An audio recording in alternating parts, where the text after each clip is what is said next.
Welcome. This is episode 5 of TR Live. I'm here tonight. I'm Brent. I'm here tonight with Jeff Groom. Good evening. John, editor and facilitator. Hey. And Mr. William S. Lind. Cheers. I hope everyone had a very Merry Christmas. I'm still in vacation mode, and I will be for the next 2 weeks. How was your Christmas, guys? Bill, how was your Christmas? We had a terrific mass, wonderful music. I'm happy to say the sung parts of the mass done in Latin at my Anglican Catholic Church of St. James here in Cleveland. And I don't know of a better way to celebrate Christmas. I ate myself to oblivion, so it was great. Well, that's another good way to celebrate Christmas.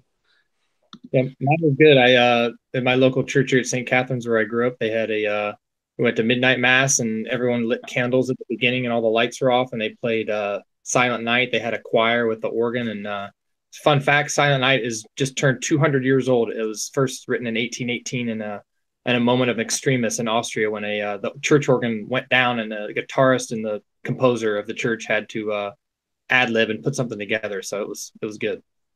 Blasphemy. I didn't know that. Yeah. That makes me think of the Christmas truce in World War I. I think Silent Night. Yep. I think I first learned about that in middle school on a certainly wasn't in school. It was on a History Channel documentary. Okay. And I was really just incredibly moved that happened. That men could just, go from killing each other one day to, playing games of soccer, singing Christmas carols, and sharing food and meals together, and then go right back at it the next day. But just fighting this bloody, like the second most bloody war in history, with no resentment at all. But it also kind of like calls into question all kinds of other things about the nature of the state, and like why are we fighting when we could, in another circumstance, we could be, we could be friends. And it brought on so many thoughts for me, even in middle school. And now when I think about it, I'm still just as moved by that event. Part of the reason is that the English and the Germans were very close. They were normally allied historically against France. This goes back to the 18th century, to the 7 Years' War. Of course, the Napoleonic Wars, Prussia and Britain are allied against France. The British Royal House is German. Many Germans worked in Britain. We had the international economy that we think of as something new. Now, we had it before 1914. Only now is international trade reaching as a percentage of GNP what it was in 1914. The British were astonished at how many Germans, early in the war particularly, German soldiers who were captured, could speak fluent English. Well, it's because they've been working in Britain. So you notice the Christmas truce, you had the truce in many cases, but not the fraternization between the French and the Germans. It's primarily between the English and the Germans. And yeah, many English and Germans had no idea why they were fighting each other. Yeah, Hitler hesitated with Sea Lion out of respect for Britain, I think, in a lot of ways. Maybe, although Sea Lion was also impracticable in the face of the Royal Navy. Or something. I mean, yeah. The German Navy hardly existed at that point. But Hitler also talked a lot about the fraternal relationship between Englishmen and Germans. He said, I will send German troops anywhere in the world to protect the British Empire.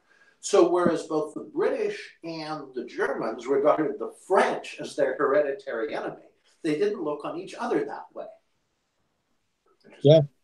It's my only bit about that is the Guns of August, which is, the story of the outbreak of World War I. They said the British contingent, when they got ashore, they said they would have fought anyone. They didn't want to fight the Germans. They didn't really care about fighting the French. Like, they would fight whoever they were told to fight, meaning like they didn't really even care that much about why they were there. They were just doing what they were told. But like Admiral Tirpitz said about World War I, he said, I think, quote, it was the greatest act of lunacy ever conducted by the white races. He saw it as complete and total fratricide, is what he said.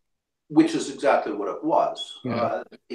And when World War I is over, and you have 11 million dead, and Germany is wrecked as a power, and the three great empires are gone, and people said, "What was the war about?" No one could answer the question, because Archduke Franz Ferdinand was assassinated in Sarajevo.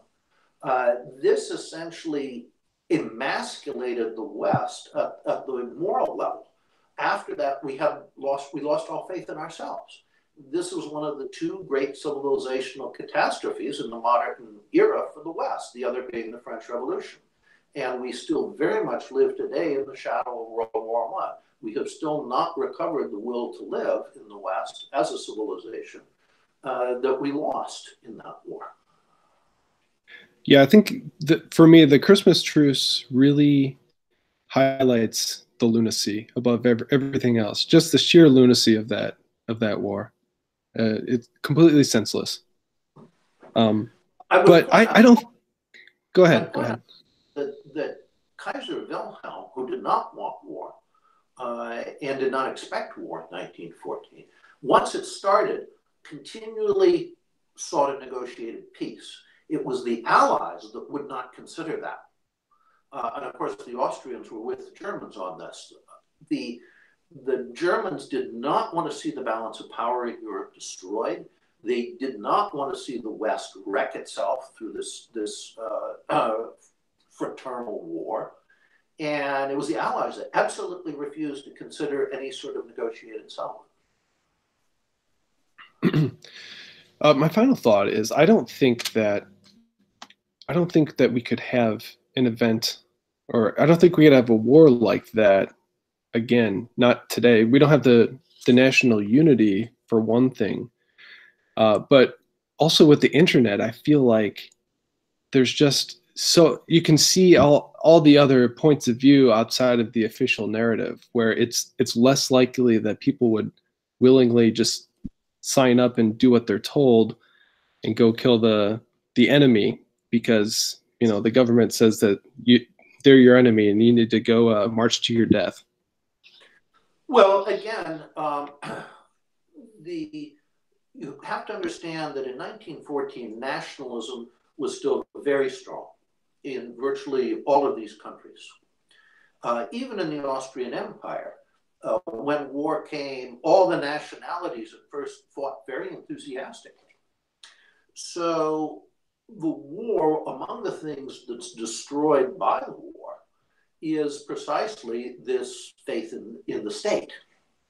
Now we're seeing the pendulum go so far the other direction that we are looking at a crisis of legitimacy of the state in much of the world. This is, of course, what's giving rise to the fourth generation, to war by non-state forces, as people all over the world increasingly are transitioning their primary loyalty away from the state and to a wide variety of other things. This is, again, in large part an outcome of World War I. This didn't just start. This didn't just happen recently.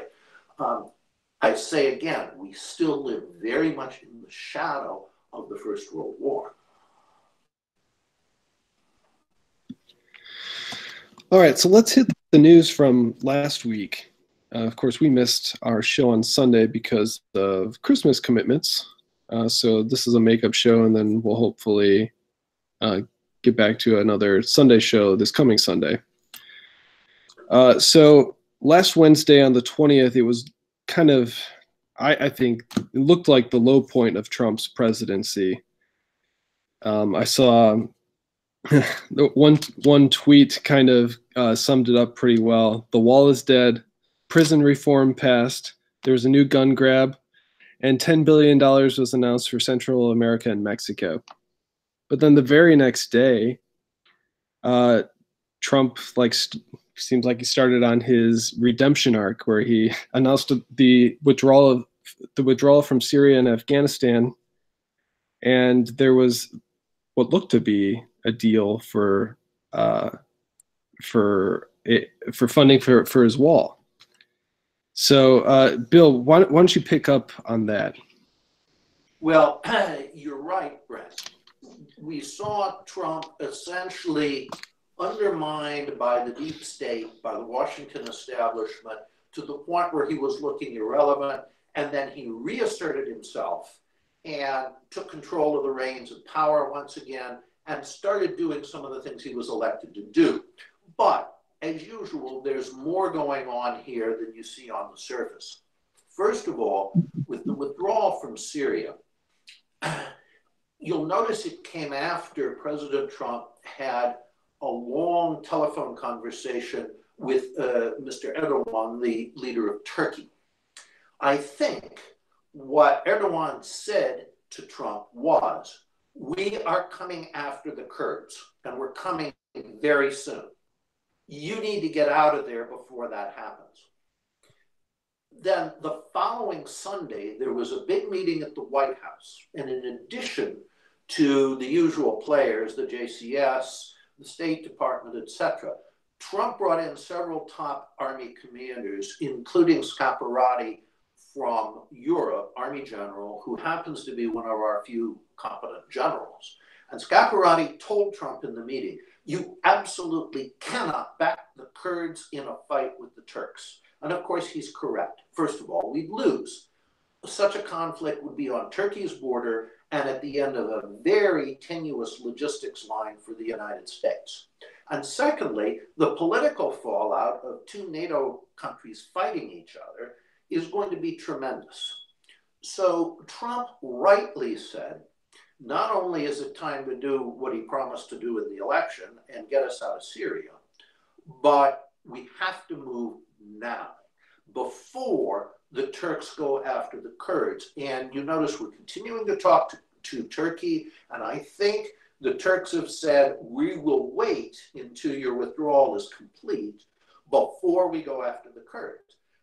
Because if we don't support the Kurds against the Turks, we have no local allies, and our 2,000 troops are sitting in Syria surrounded by nobody but enemies. So we darn well better not be there when the Kurds and the Turks go at it. I think this has not come to the surface in the public discussion, but I think this is what drove the president to make the decision now and to say we're basically getting out as fast as we can. And that is an absolutely correct and absolutely necessary decision. On Afghanistan, the situation is a little long term, but it still has an urgency to it. We're losing at an ever accelerating pace. I've written about this in several columns for TR. The situation is getting steadily worse in Afghanistan. The Afghan states, current states, days are numbered. And we can easily find ourselves in a situation that the British faced in the 19th century of not being able to get out. Because at a certain point, the way these societies work, everybody wants to align with the winner, who is obviously going to be the Taliban. And that means a lot of the Afghan government forces will go over. And how do they prove their loyalty to the Taliban? By attacking US forces. So again, we need to get out what we can, and preferably with at least a few tail feathers, in fact. A fighting withdrawal from Afghanistan can be a real mess, especially because the two routes out, one is through Pakistan, and we've alienated the Pakistanis, and the other eventually is through Russia, where we haven't exactly cultivated the best relations either. So the president's sense of urgency, both in Syria, especially in Syria, but also in Afghanistan, for getting out and getting out fast, he's absolutely correct. But the Washington establishment, of course, is outraged and terrified because it wants to have a finger in every pie everywhere around the world, because that's what its budgets and careers are based on.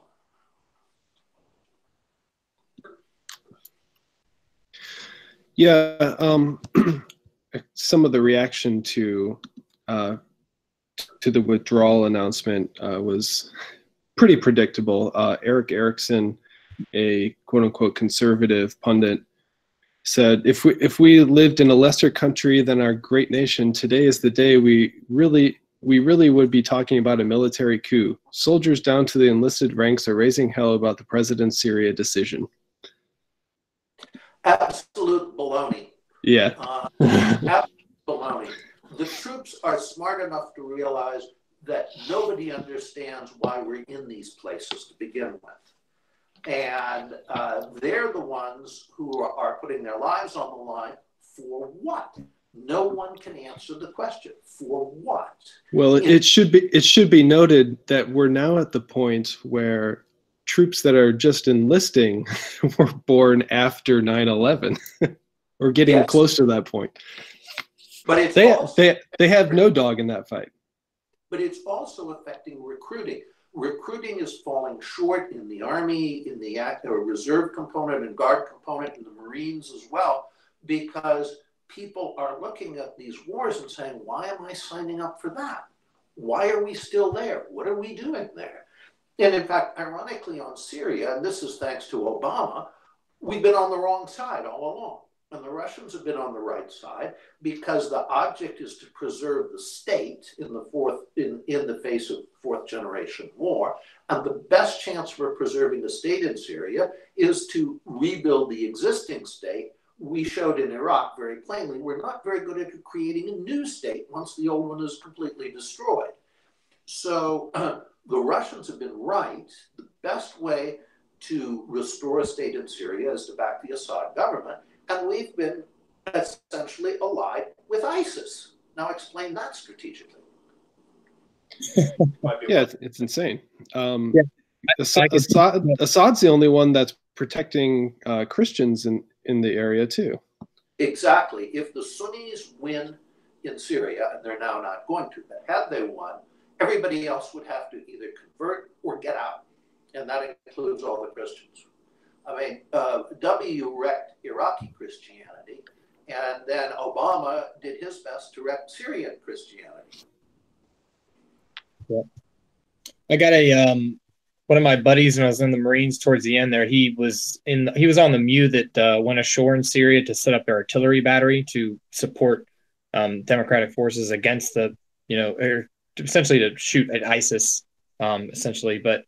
He sent me this list when we were still in that I thought was fascinating, and it's on Wikipedia. It's called List of Armed Groups in the Syrian Civil War. So if this isn't fourth generation war, I don't know what is. So I'm just going to read just a few of them and see if anyone can make sense of all the competing interests here. So on one side, as he just said, you have the Syrian Arab Republic, so Assad's regime, and they have a long list of all the people on his side. I'll just read a few of them. So you've got the Syrian Arab Army, you've got the Vanguard for the Popular Liberation War. You've got the Army of the Monotheists, the Galilee Forces, the Mountain Brigade, the Houthis, allegedly.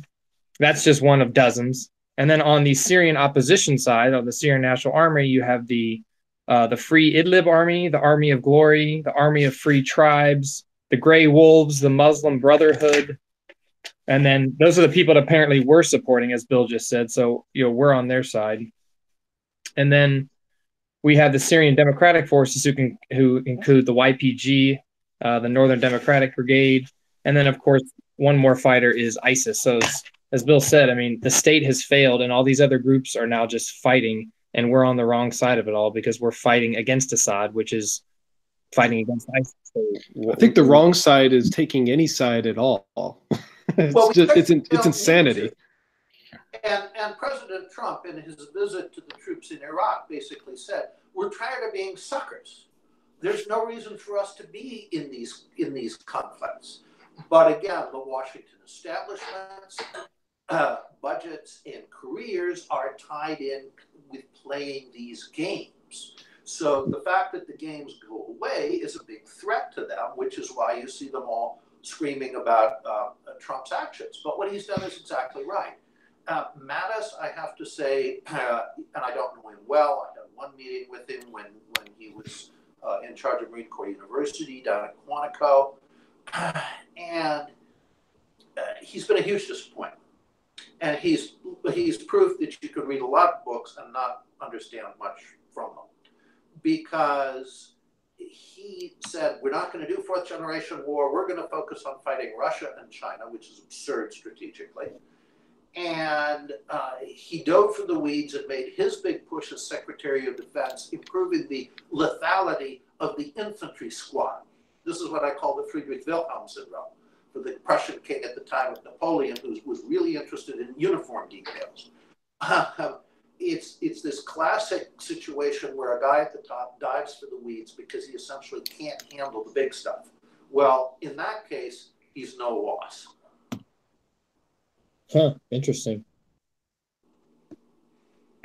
Before we dive any further into that, I wanted to read a tweet from Mitt Romney on the Syria situation.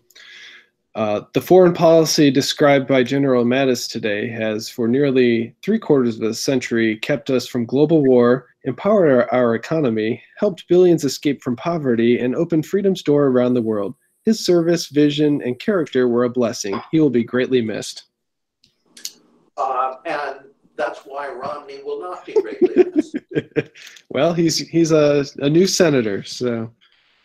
Which is definitely a come down when you were planning to be president. Well, Maybe yeah. a lesson in that. Bill, I did have one last question on ISIS. Early on, when they were first coming on the scene, you thought that they were an instrument of the Baathists.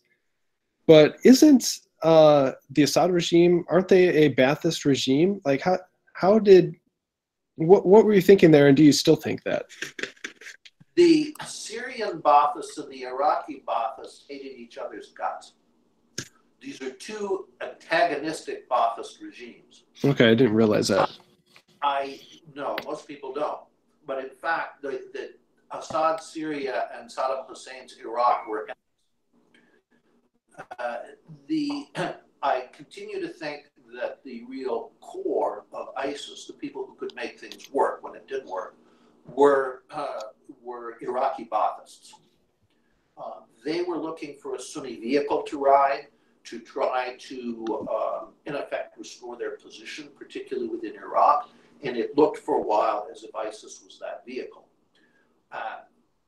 But as I've written, again, in a column for our website, the really interesting contest regarding ISIS was not between us and ISIS or between the Iraqi government and ISIS. It was between ISIS as one model of fourth generation war and Hezbollah as another model. The ISIS model was you take territory and proclaim yourself something somewhat state-like. Caliphate is not a state, but it is a government that controls territory. The Hezbollah model is to work within a hollowed out state and use, in their case, Lebanese sovereignty to protect themselves, because you can't attack Hezbollah without violating Lebanese sovereignty. It's very clear which model has prevailed here. And the Hezbollah model also provides a lot of services for the people under Hezbollah, whereas ISIS oppressed the people in the areas that it took. It's very clear here that Hezbollah is the winner, ISIS is the loser. And that, I think, in the long term, in terms of the future development of fourth generation war, is more important than, again, us versus ISIS or the current Iraqi government versus ISIS. Excellent. So do you want to continue on with Mattis quitting? Is there anything else you wanted to add to the situation? Mattis has proven to be, as our British friends would say, a damn squid. I expected a lot from him. A lot of people expected a lot from him. He didn't deliver. He made virtually no efforts to reform the gigantic morass that is either the Pentagon or each of our services. He made no effort that I saw to try to move any of our services from the second generation at least into the third, and maybe get them at least thinking about the fourth. They are just as much second generation services now as they were when Mattis came in. The absolute disaster that is our R&D and procurement system is no better than when Mattis came in. So what we see over and over with our generals is not, their problem is not their sins of commission, it's their sins of omission. They just don't do much. They occupy the chair and they go to lots of meetings and they issue pronouncements, but nobody acts. It comes back to one of my favorite sayings of German General Hans von Zeke, the guy who put the German army together again after World War I. Das Wesentliche ist die Tat.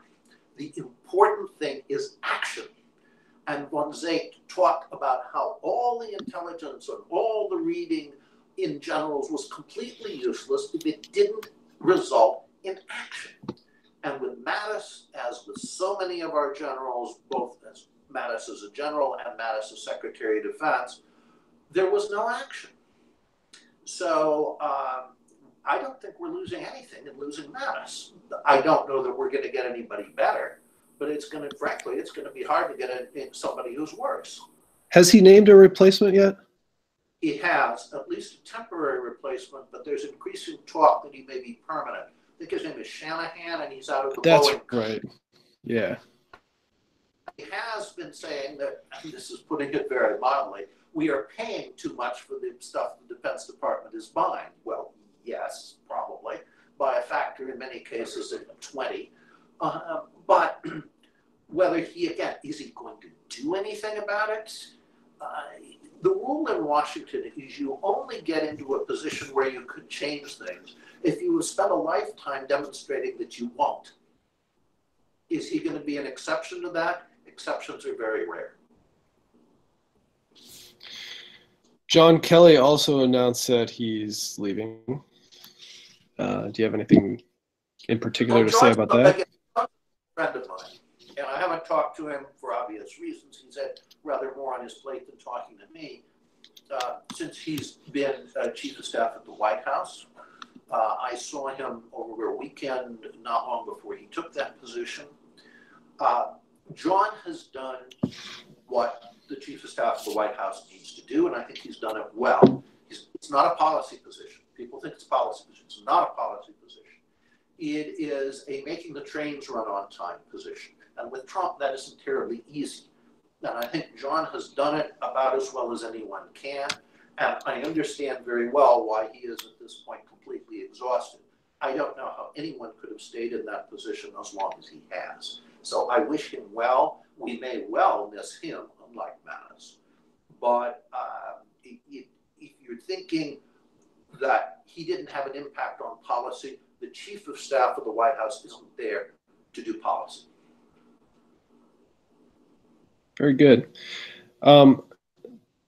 Trump visited the troops in Germany and Iraq over the last couple of days. I'll make one point about Mattis. Sorry, I know you were. Yeah, go ahead. Sorry, go ahead. It's something that I kind of saw throughout Mattis's, tenure as Secretary of Defense, and even before that, I think his tenure has been kind of one of the bad symptoms of the civil-military divide, where we just blindly question, and Trump was guilty of it too. We blindly question the brass, or blindly trust the brass. We blindly put our loyalty and faith in them as if they can do no wrong, or they're like infallible, which obviously isn't true. And some of the things that Mattis said when he was talking to some of the troops when he became SecDef, and he said, you're out here doing, the country's work. You're not a P word on the sidelines. I'm like, you're kind of like being condescending right now to all the people that didn't join the military. It's just this, like, there is like a certain sort of arrogance I got from being in the military, not me personally, but I, sensed it in other people. Like, well, I was there and you weren't. Like, we're doing things that other Americans weren't do. And Mattis said, America's divided right now. Just stay out here and hold the line and wait till America heals. I'm like, you are not reading the situation in this country correctly at all. Like, this country is divided, and those divisions are only going to get worse. And I think Trump just fell into that fault that a lot of average civilians think, is that, well, he was in the military, he saw what happened, surely he's the best person for the job. Well, like Bill said, like, the actions matter, results matter, and if you don't have those, then they need to be questioned, or you need to find a new person. So yeah, I wish him well. Right. I think Trump, what the actions we've seen in the past roughly 10 days from the president suggests to me that he may finally be getting over this this unjustified regard for the brass. Right. One of the disadvantages from not having been a Washington insider is if you're in Washington for any length of time, you quickly learn that the vast majority of our generals and admirals know absolutely nothing about war and have basically no interest in it. They are Soviet industrial managers who are focused completely on obtaining and justifying resources. I remember a friend of mine was involved in, this was a couple decades ago, setting up the commandant's war room in headquarters Marine Corps, and he ran it for a while after it was established. And he said to me, the only war ever discussed in it was the budget war. That is the reality for generals and admirals in Washington. War will never happen. War is not something they think about. What they think about is the budget battle. And I think Trump is finally figuring out that, in fact, these aren't really military men. They're just millocrats, as I call them. They're bureaucrats in uniform. Bill, have you ever seen the movie Pentagon Wars? That's based on Jim Burton's book. I happen to be in that book. And this is, of course, the story of Jim Burton's attempt to force through, this was at the time of the military reform movement, which, of course, I was very much involved in, accurate, realistic testing of the Bradley fighting vehicle. And everything the Pentagon did, including the brass, to try to block testing that would replicate combat conditions. Burton, at the sacrifice of his own career, he was an Air Force lieutenant colonel who was in the Operational Test and Evaluation Bureau within the Pentagon, eventually succeeded and saved a lot of American soldiers' lives because he forced them to modify the vehicle in ways that, again, kept a lot of our guys alive when we finally went to war in Iraq. But he had to sacrifice his own career in the process. The system did everything in its power to destroy him, and all he wanted was tests that would give us some idea of how the vehicle would actually do in terms of survivability in combat. So I haven't seen the movie, but I was in effect there when it wasn't a movie. There for the real thing. This makes a lot more sense when you think about the possibility that these wars were started with never the intention to win. Well, at least without any clear idea of what winning meant. I'll put it that way. Yeah, right. You had this vague notion in the W. White House that, again, the Iraqis are going to receive us with bouquets of flowers and suddenly democracy will flourish in Iraq. This was as the Germans say, Wolkenkuckucksheim, cloud cuckoo land idea of winning. But yeah, there was that notion in the dumbest White House, perhaps in the history of the Republic. But you win the war, the gravy train ends. That's part of it, and certainly if you win the war and come home, right, the gravy train ends. Really Trump realizes we're not going to win these wars, but we should come home. And again, that's why the deep state is in the state of outrage at him cutting off these particular troughs. Yeah, I'll say that the average civilian, especially the average Republican, gets starry eyes whenever they see somebody in a camouflage uniform. But I think they fail to realize that probably close to 99% of those camouflage uniforms sit at desks and push papers all day long. Exactly. It's I suggest that we have a new set of combat fatigues. They're beige, so that you blend in among the computers. Yeah. Since that's the environment in which these, quote, soldiers and Marines actually, quote, fight. True statement. So over the past couple of days, Trump visited the troops in Germany and Iraq. And of course, naturally, many of them were Trump fans. Some of them brought out their Make America Great hats, and one female soldier or airman, I forget which, but she had like a big Trump banner. And journalists promptly tried to identify the Trump supporting troops and demand that they were disciplined. I don't think that the president is going to support that demand. I just don't think that's likely to happen. I suppose they are trying to say that the troops were violating the Hatch Act or something, simply by asking for an autograph from their commander-in-chief. This, again, shows the establishment's bottomless hate for Trump and anyone who supports him, because they will never forgive Trump for coming from outside the establishment and grabbing the brass ring. It's the absolute worst nightmare they can have, that someone who hasn't spent their lifetime, as I've said before, kissing every ass in Washington, crawling their way up the career ladder, that someone comes in from outside and grabs the brass ring. So the hate, the vitriol toward Trump and anyone supports him, it's never going to change. And there is nothing he or anyone else can do to change it. They will hate him to his dying day, simply because he isn't one of them. He's not a member of the establishment. Journalists especially are absolutely hysterical over it. I think that they're frankly, I think they're kind of afraid that that the military may in fact have political opinions, and they aren't just mindless drones that do whatever they're told. You mean unlike the journalists? You're right. The journalists themselves are very much members of the establishment. And they know where their bread is buttered. And they know that if they were to in any way show anything except hatred of Trump and slavish obedience to the establishment, they would be on the street tomorrow morning.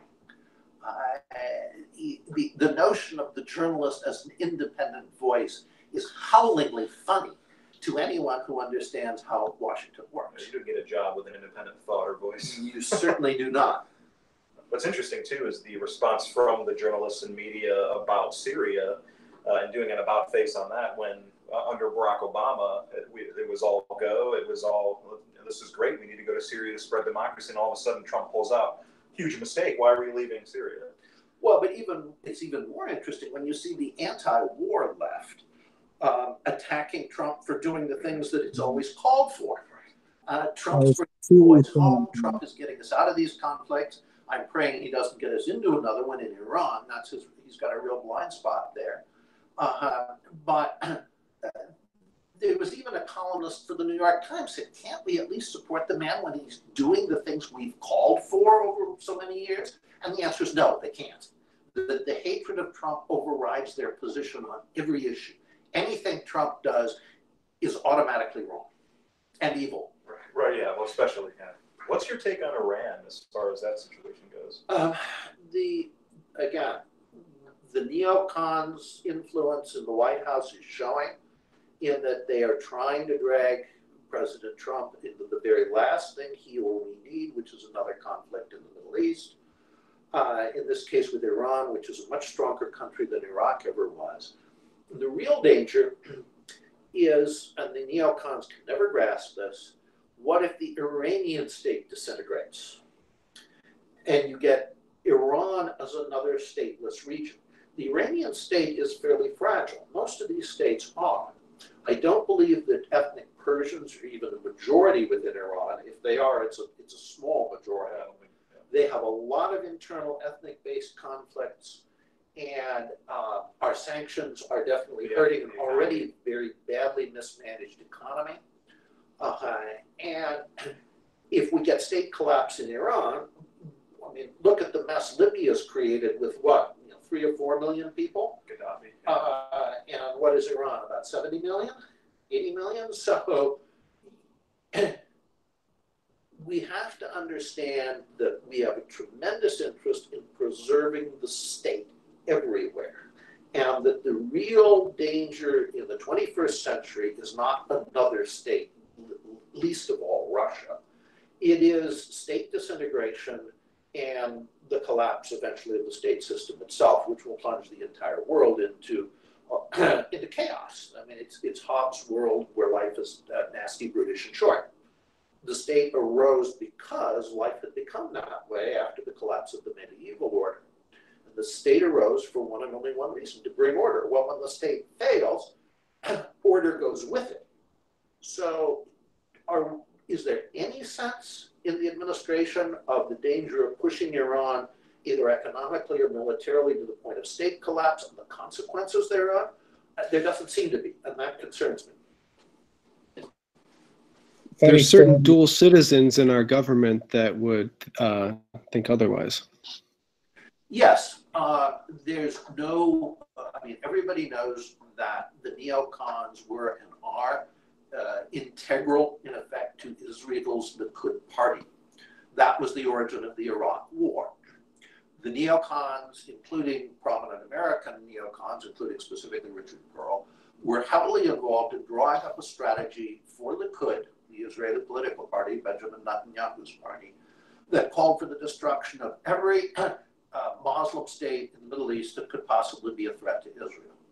And that led, of course, to the Iraq War. Now, even Likud, which is not the brightest bulb in the Israeli chandelier, has figured out that the non-state forces that arise when a state collapses are far more dangerous to Israel than are these sclerotic states. And Israel is now de facto quietly allied with both Egypt and Saudi Arabia on this basis, but it continues to have a blind spot about Iran. And therefore, since the Likud has a blind spot about Iran and still seeks the destruction of Iran, so do the American neocons. And as I said, their influence in the Trump administration is growing. As John Bolton is Exhibit A, not the only one. And this should concern us deeply. There's a lot of Saudis, including the Khashoggi types that are part of the Muslim Brotherhood, that are probably at this point very much questioning, why are we aligned with Israel, who to them is a mortal enemy? Well, but they're also realists in the sense that they see Iran as their number one challenge. So they're going to align with anybody who is anti-Iran. The Saudis aren't afraid of a threat from Israel because Israel's not going to attack a country that's closely tied to the United States.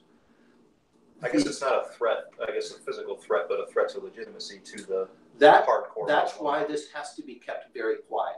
From a legitimacy standpoint, they have to have deniability. But everybody who knows what goes on in the Middle East knows that, in fact, the Saudis and Israel and Egypt are now allies. They're pretty good at deniability over there. This is Arab culture is a culture of bullshit. And even the Arabs know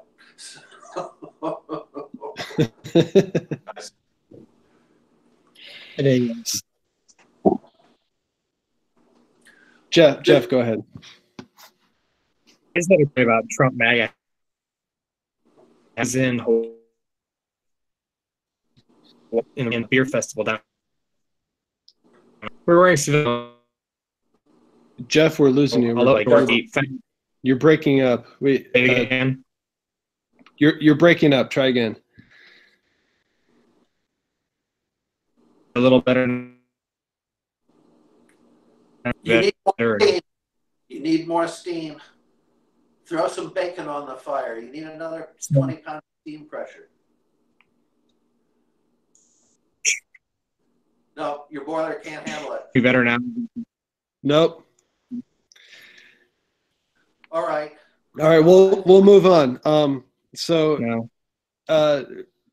We've seen a lot of market volatility over the last week or two. It looked like they were falling. Trump called out the Fed at one point. And then yesterday, the market shot up 1,000 points and it had its best day in 10 years. And then today it looked like it was falling apart, and then it closed 600 points up. So what is going on? Well, you've got some short-term things, and then you have a very big long-term thing. Short-term, I mean, it's like many years ago when a reporter stopped J.P. Morgan on the streets of New York and said, "Mr. Morgan, what's the stock market going to do?" And Morgan replied, "It will fluctuate." Markets are irrational. They fluctuate between greed and fear on a very rapid basis in many cases. We are coming out of a period of very unusual market stability. We kind of got used to that. That's not the norm. Volatility is the norm in markets. And they tend to overreact both on the greed side and on the fear side. And we're seeing some of that. In the short term, they're worried about the Fed. And Trump is half right. But the Fed is also at least half right. When Trump says that these constant interest rate increases are likely to lower economic growth, he's correct. But he's correct, because the Fed and central banks all over the world after 2008 have created an enormous bubble built on essentially almost free money. The interest rates have been so low. And just pumping out seas of liquidity in dollars and euros and renminbi and virtually everything else, creating this enormous debt bubble. That's what has everybody nervous long term. So short term, the market is acting in response to, the Fed, and what's that going to do to the next quarter, and consumer confidence if interest rates are rising and so forth. But more and more people around the world are also looking at this gigantic debt bubble and waiting for it to burst. If it does, and I think it's only a question of when it does, then we're in a worldwide depression. My prediction has been and remains that it will start in China, which the Chinese markets are just enormously overinflated because of debt, and much of the debt is bad. Now, because China is a mercantilist country, mercantilism being the dominant economic theory of the 17th and 18th centuries, not a free market economy, the government does have certain things it can do that a government in Europe or the United States cannot, to forestall a debt crisis. And they've been doing some of those things. But even in the United States, just personal indebtedness, not even looking at the government debt, just personal indebtedness is already almost $1 trillion greater than it was in 2008. And this is true in much of Europe as well. So we have built, after 2008, we have rebuilt prosperity, but it's on the basis of just enormous amounts of debt created, again, by these easy money policies from the central banks. The Fed and these other central banks, including the European Central Bank, know they've got to ratchet this back, hoping for a soft landing. Otherwise, at a certain point, the debt bubble explodes. So Trump is, again, half right. He's right in the short term here, typical American businessman. He thinks short term. But the Fed is right in the long term. It has to try for some kind of a soft landing here to get markets, again, accustomed to normal rates of interest. The problem here is that the modern economy is so dependent on easy, cheap money, easy credit, cheap money. Where does it go from here if that goes away? Well, that's what I mean by a soft landing. If it goes away all at once, you're going to have a panic. And you're going to have market collapses, at least like that of 2008, and maybe greater. So the Fed obviously doesn't want that to happen. But on the other hand, it's got to get people back to normal expectations of rates of return. And that means for savers, well, the historic rate, and this goes back for centuries, is 3% per year real. In other words, compensated for inflation. With inflation at roughly 2%, that says you should be able to get 5% currently on a savings account or a CD. Well, we're gradually, well, in many cases, it's still around 1%. I'm now seeing rates for CDs as high as 3.5% locally here in Cleveland. So we're beginning to see some normalization, but there's still a good ways to go yet. We need to get an economy that's back based more on saving and investment and less on debt. And the Fed's trying to engineer this, but it's a delicate task. It's tough too when that savings is also debt. Yeah. You're not really saving anything. Eventually, if the money's not worth anything, it's not worth anything. You've saved nothing. The problem is that most debt crises end in runaway inflation. And that's the ultimate fear. So you can see if you're a guy who's playing the market heavily, a lot of money at stake, and you're getting in and out and so on, as opposed to being a prudent long-term investor. Yeah, you want to stay in and try to glean every last dollar before the bubble bursts, but you don't want to be in it 1 nanosecond after the bubble bursts. You're going to time that right. And what does that give us? Volatility. And that's what we're seeing.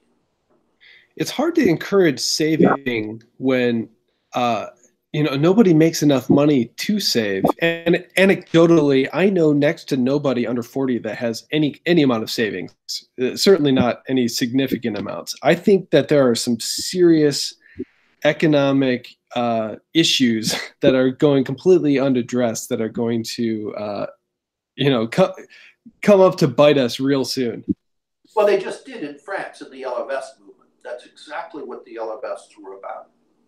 And you're right, there was a good piece in the New York Times, there are a few, recently that talked about what we've lost if we compare it to, say, the 1950s or even the 60s, looking at particularly young people who are coming then primarily with a high school degree, up to a college degree, but were very quickly able to get a good job that enabled them to give a family a middle-class standard of living on one income.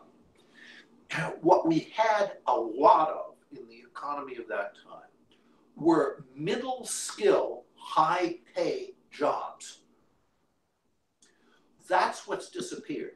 And now what you have is a small number of high-skill, high-pay jobs and an enormous number of low-skill, low-paid jobs. But the middle-skill, high-paid jobs have largely disappeared.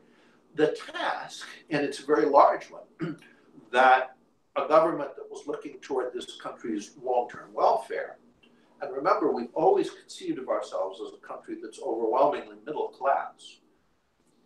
The task is to think, how do we recreate an economy where we have millions and millions, as we did, of middle-skill, high-wage jobs so that people can save, so that people can have a family where the wife stays at home and takes care of the kids because that's what the kids need, and does not have to go and try to earn money herself. And this, again, for people with middle skills, not rocket scientists, not guys who create whole new computer programs that generate new industries. Sure, they're always going to make a lot of money, but they're also going to be very few in number. It's how do we recreate the middle skill, high wage jobs? And that's one of the kind of questions nobody in Washington addresses. Jeff, you looked like you had something to say before. I don't know if you want to try again. Yeah. Can you hear me a little better? Am I breaking up or am I good? Yeah, you're okay right now. Okay, cool. Yeah, it was a little anecdote. My father was in the real estate industry, and he was a loan officer for 30 years, essentially. But I just closed on my house loan for my house here in Columbus, and he was saying that when he started in the late 70s, early 80s, so this was Carter timeframe, and inflation was going crazy. And so when Paul Volcker came in, who was the Fed chairman under Reagan, he raised interest rates, I think, to like 10 or 15% or something like that. So he raised to sequester the amount of money and to make the amount of money in supplies lower to stop inflation. But my dad was saying that at that time in the early 1980s, you could get a CD for around a yearly CD for 10%. So you put $10,000 in the bank, you get $1,000 back at the end. So it's like Brent was saying, we're punishing savers by our monetary policy. We're encouraging people to play the stock market, game, which has returned a lot of money over the last couple of years, 7, 8, 9%. For like my IRA has done great, but for savers, not so much. So we're discouraging saving by not offering anyone a good rate of return. So it's and like that's absolutely true. And the Fed has built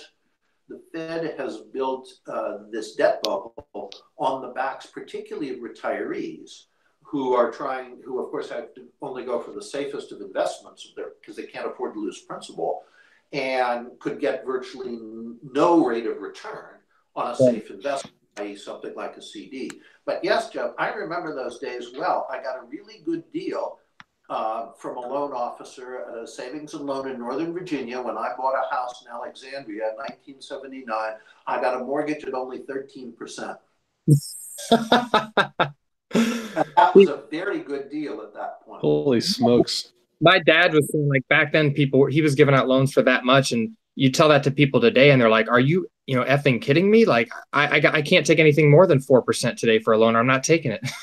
See, this is how inflation works. It's driven by expectations. Right. Time, that didn't seem bad because the expectation was for more inflation. Right.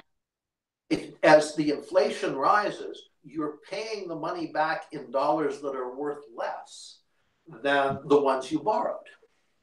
So if the expectations are for inflation, then taking out a mortgage at 13% is a very good deal. Now, that was just before Paul Volcker put the brakes on and successfully brought inflation and inflationary expectations under control. He had to create a recession to do it. Right. But the alternative would have been, welcome to a banana republic, where soon the money is worth half of what it was 6 months ago. Right. Well, what are your thoughts on, when the debt bubble bursts, like if you have a delta between what the government takes in and what the government spends, if we can't finance it through bonds, if foreign investors have started to run from our bonds, just like Illinois, is now junk bonds, American bonds, treasury bonds are headed that way. Most governments print. Weimar Germany printed, Venezuela printed, Zimbabwe printed. But if we have that delta here in 5-10 years and we don't have the money to pay our bills, like based on the way the American system works and the Congress and all that, are we going to print or are we going to deflate and just deal with, the lay in the bed that we've made, or something in between? What's your thoughts? We will inflate because that's politically much easier. You have essentially two options. You can cut your expenditures, not just to the level of your revenues, but below the level of your revenues to create a surplus that you use to pay back the debt. Right. This is what Greece had to do because it's on the euro. It can't inflate. It doesn't control its currency. Or you inflate. Well, politically, which is easier? Obviously, the political cost is much lower if you inflate, because it's not a matter of telling people we're cutting your Social Security payment in half. Right. And we're just saying, no, you'll get the same payment you always got. It just will be worth half. But in dollars, you're still counting that many dollars. Politically, that's easier. So there's no question we will inflate. Scary stuff.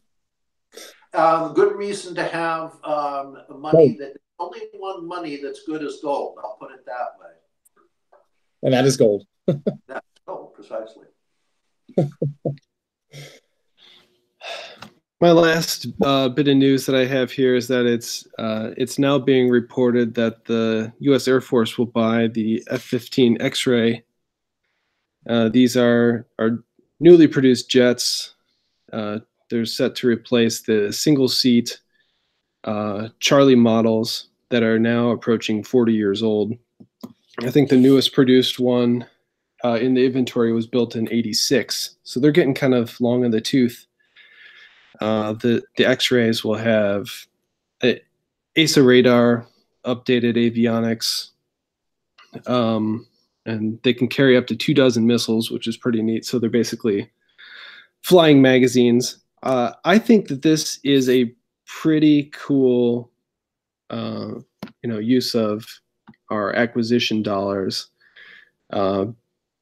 Purchasing a known platform, something we already know how to maintain and procure, and we're basically just getting a new airframe with 0 hours on it, so we can keep flying them for into the future. It certainly beats the F-35.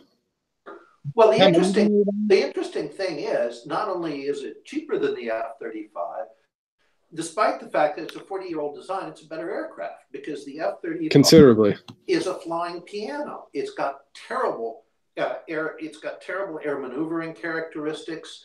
It has a higher wing loading than the infamous F-105 Thud of Vietnam, which was every MiG pilot's favorite opponent, because it couldn't turn. And the stealth business is complete nonsense, because everybody knows that long-wave radars detect stealth. So we're paying through the nose for stealth characteristics that are, at this point, essentially meaningless. And we're paying not only in dollars, we're paying in the fact that otherwise the aircraft's performance is terrible. The stealth theory was you can have an aircraft that is a terrible performer because the enemy can't find it because it's stealth. But of course, the enemy now knows how to find it. So it's a great, I mean, a MiG-19 is going to take an F-35 pretty easily in a turning fight. They just pitted an F-35 against an F-16, and the F-16 cleaned its clock easily. So we're getting a better aircraft here by buying the older design. But what does this say about our design process? And this comes back to what I said earlier about Mattis. Has that design process gotten any better in the time that Mattis has been Secretary of Defense? No.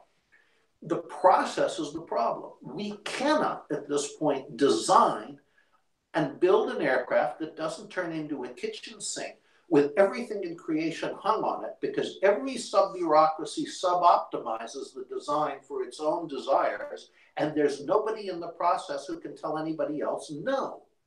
So this is the reason the 16 and the 15 were good, is John Boyd was brought in and Pierre Sprey. And they managed to control this enough that they could say no to people who wanted to hang more bells, whistles, and baskets on these aircraft. But nobody's in a position to do that now. So if we say we're going to solve the problems of the F-35 by designing another aircraft, you're going to get another F-35. Until we fix the process, we're going to be better off building our old planes new. Exactly what you're saying, Brett.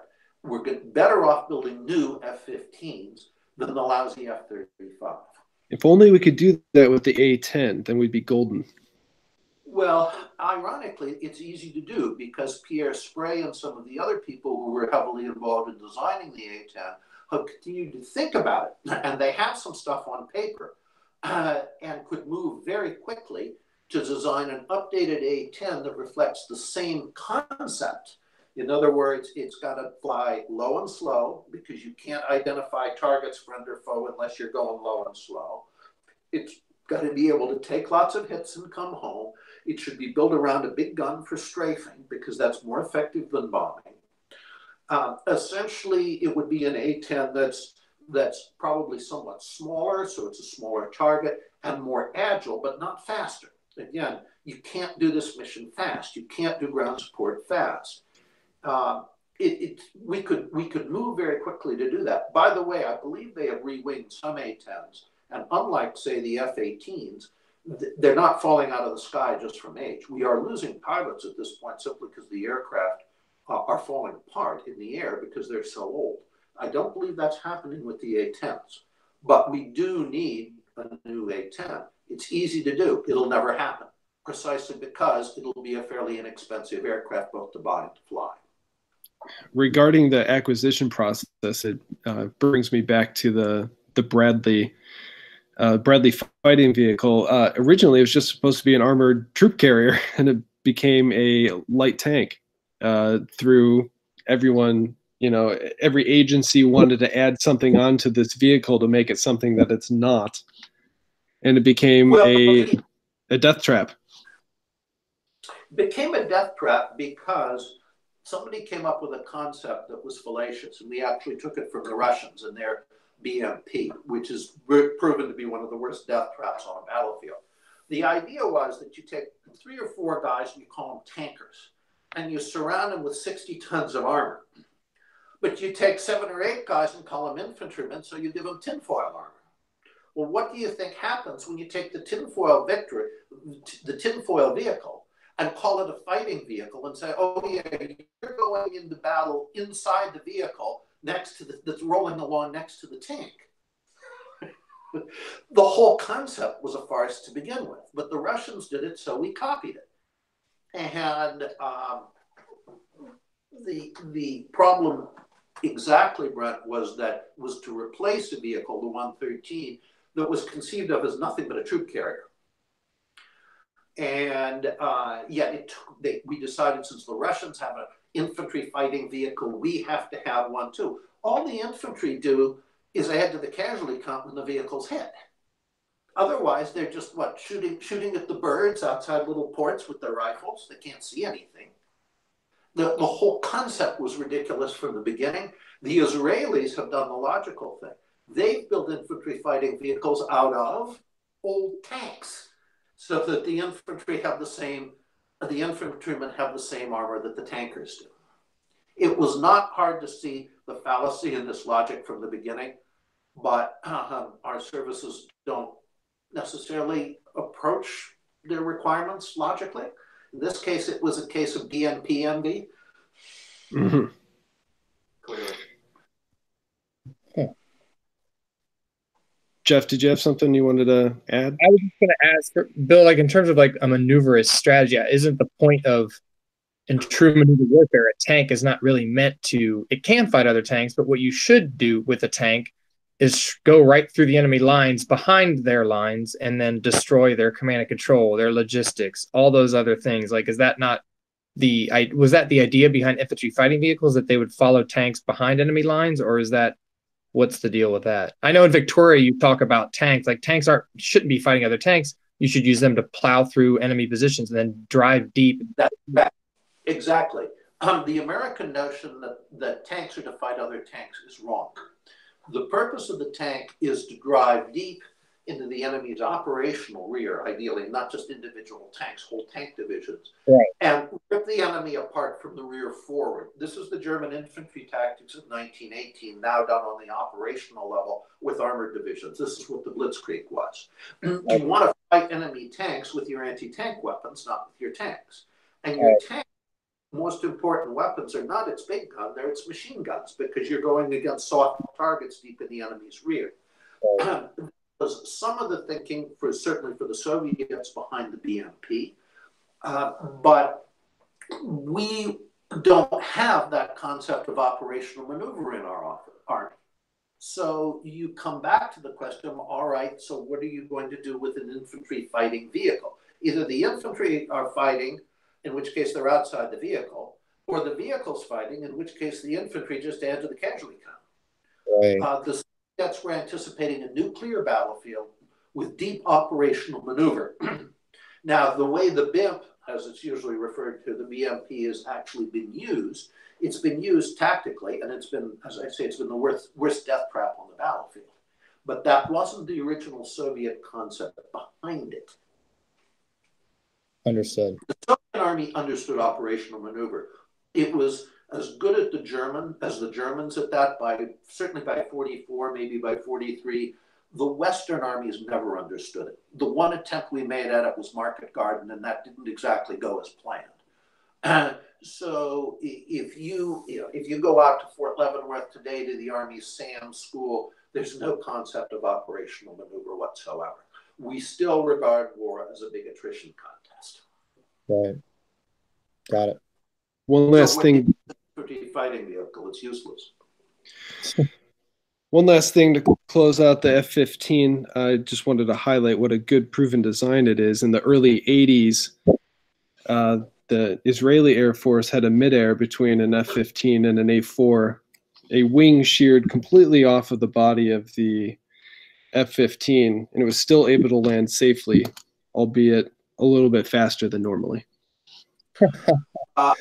Yes, that pilot would have had a day to remember. I'll put it that way. How he got an F-15 down with only one wing, I do not know. That was some brilliant piloting.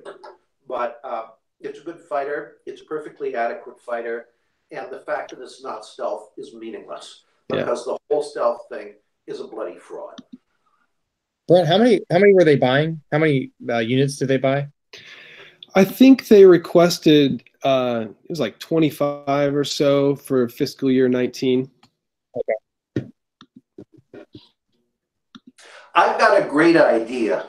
We sell all the F-35s to China, and we use the money to buy more F-15s and Super Hornets for the Marine Corps. You think they'd be happy with that?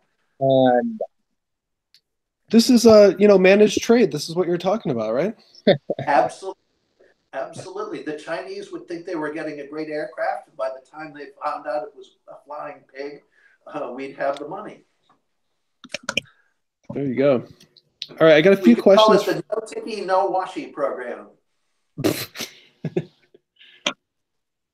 I got a few questions from the live chat. The first one is from Slap Out. He's been reading us, I think, from the beginning. I remember him commenting on the website a long time ago. He says, Happy New Year from Slap Out. A question for Bill Lind. If he became SecDef, what would he change? Everything. The first thing I would do is make all institutions much, much smaller. The Pentagon, I would say you can only have as many people as you can fit in the old War, Navy, and State Department building beside the White House. That's it. No more people than that. And we've got to enormously reduce the number and size of headquarters everywhere. We've got to push decision-making down. We've got to get rid of the contractors. We've got to get rid of the army of civil servants. We've got to make officers do their own thinking again. And of course, we have to radically change virtually all of our education and training to try to bring our services kicking and screaming, at least into the third generation. So in the end, what it comes down to is a massive military reform. Much of what Senator Gary Hart and I laid out in our book in the 1980s, America Can Win, the case for military reform, is still valid. Parts of it aren't, because obviously it was written in a Cold War context, but it's a pretty good starting point. And for example, for the Marine Corps, I would pick one of the very few, I think there are 3 at this point, Marine Corps generals who are combat oriented. I would say, I'm going to set up a new headquarters. Marine Corps love that. They always like a new. If we're ever in a headquarters race with the North Koreans, we will win. A new headquarters called Combat Command. Move all of the combat forces under it, under the one of the few combat-oriented generals. And I would tell them, you may take from the rest of the structure only those things you absolutely have to be able to function. And then I defund everything else, which would probably be somewhere between half and 3/4 of today's Marine Corps. Not to speak of, again, all the civil servants and contractors. And the Marine Corps would fly the A-10. The Air Force has always hated it. Easy solution. All the A-10s go to the Marine Corps, and that's the only Marine Corps aircraft. And I'd sign back up then. You'd love to fly the A-10. You'd have something that could make things on the ground go boom and still give yourself a reasonable chance of getting home, unlike the Cobra. Yeah, because it goes at 320 knots instead of 120 like the Cobra. I can still. Over a battlefield, all helicopters are pinatas. That's right. That's true. True. Man-pads have made them pretty much obsolete. I read a study recently about the effectiveness of attack helicopters, and basically the conclusion was that they are not effective. I can't disagree with you. Sorry, Jeff. Yeah. Hey, it was fun while it lasted. It's true. Slap Out has one other comment. He says it's his name comes from Slap Out, Alabama. It's a real place. And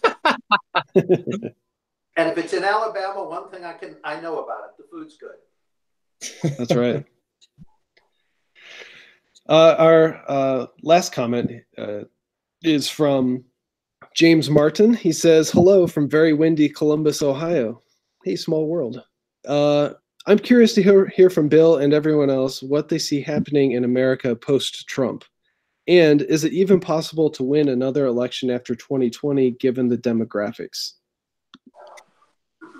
Well, I think it's definitely possible, and because a lot of the elements that the Democrats are counting on won't necessarily go with them. For example, a lot of Black and Hispanic men do not like feminism. A lot of Hispanics do not like Blacks. The Blacks do not like gays. So there are all kinds of fissures in the left's coalition and all kinds of internal tensions within it. This comes back to John Boyd's concept of strategy, which is connecting yourself to as many independent power centers as possible while disconnecting your enemy from as many different independent power centers as possible. What a good conservative strategist would be thinking for future elections is, how do I fracture the enemy's coalition while keeping my own intact? Is that doable? Absolutely. Takes some skill, takes some good strategy, but it is most certainly doable. Yeah, that's a strategy that has not been utilized at all. But unless we kind of pry those fissures open, I don't see them coming open on their own, because they're all united in their hate for normal white Americans. No fissures come into fruition on their own. They're always potential until somebody works at it. Strategy seldom works by just sitting there and waiting for manna from heaven. So the potential is there. Are the Republicans, who are by nature usually really stupid, capable of being smart enough to do something like that? I don't know. But the Republicans, to my mind, aren't terribly relevant. What's relevant is the populists, regardless of what party element they're under or party label they're under, will probably be Republican. But I think whereas the average Republican politician can't think in these terms, among the populists, there will be people who can. And I think the other side's coalition is ripe for disintegration. But yeah, you've got to make it happen. It's not going to happen on its own. I think I remember seeing, and I know that this is true, even if we halted all immigration today, white Americans would still be a minority by 2050. And, white people are the only people that vote Republican, just about. So what is to be done about that? Again, that can be changed, but it takes some good strategic work to be able to do it. Populism can transcend a lot of the current lineup. For example, a lot of the Hispanics who are here legally are very strong against illegal immigration. Well, that's a fissure that could be worked. And I mentioned a couple others already. Plus, the fissure, which is an enormous one, between non and anti-feminist women and feminist women, is definitely one that's just begging for exploitation. So, yes, somebody's going to have to be smart enough to do it. But a populist Republican Party, as opposed to the usual Wall Street Club Republican Party, can think in these terms and can do these kinds of things. We're seeing this happen with a number of populist parties in Europe. It can happen here too. My take on the question. So after Trump, yes, I do think elections can be won, but who would run after Trump? I think Trump ran a very successful, you could call it like a hostile or a corporate takeover of the Republican Party. He remade the Republican Party into the image that most Republican base voters actually wanted. We didn't want war, we didn't want open borders, and we didn't want bad trade. Like, that resonated, and Trump won on that. So anyone that comes after Trump would be an idiot to not still play on those things. In my opinion, I'd like Rand Paul to run after Trump. I think he's a true, non-interventionist and believes in free markets, but I don't like him as much as Trump in terms of fighting the trade war. And then in terms of the other side, I think the other side's going to be fractured for the next, 4 to 5, 6 years, something like that. I think you see a very real split in the Democratic Party between the Bolsheviks and the Mensheviks, meaning the Bolsheviks meaning the more and Mensheviks less, like the Alexandria Ocasio-Cortez, the Kamala Harris. These people are radical. They're pushing this new Green Deal, Medicare for all, and they're at odds with the old school, old guard Democratic Party. And Trump already conquered those people. So they're fighting a ground war where Trump has already, for the most part, beaten back most of the old school Republicans, at least in the presidency. And then here in Ohio, I don't see Ohio becoming being a swing state in the future because of Ohio's predominantly white demographics. I think Ohio is going to be a predominantly Republican state for the near future. And then the same for Colorado, but on the other side, I think they're going to be leaning Democratic.